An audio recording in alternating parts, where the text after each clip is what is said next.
Алыкул эже дейм да. Алыкул байке акция учурунда бизге кайрылып батирлүү болду.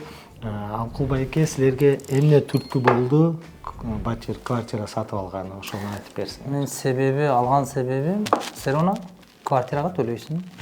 Серон төлөйсүң. Регистрация, жана бир өзүңдө уяң акча төлөйсүң. Туура санаса болот. Мен 25 жыл мен Москвадан билем.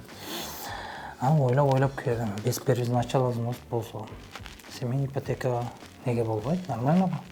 Ошентип ойлонуп келип, анан YouTube'да силерди көрүп, анан келдим Морозовдун 19-унда. Ана 3 күн бурун сделка болду.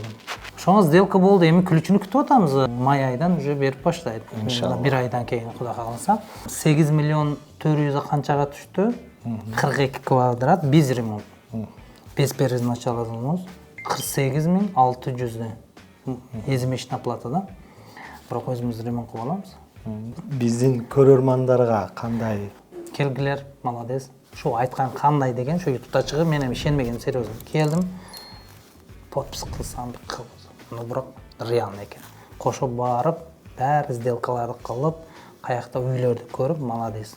Куттуктайбыз байке, дагы бир жолу квартира алам деп турган болсоңор, кайрылгыла, всегда жардам бергенге аракет кылабыз.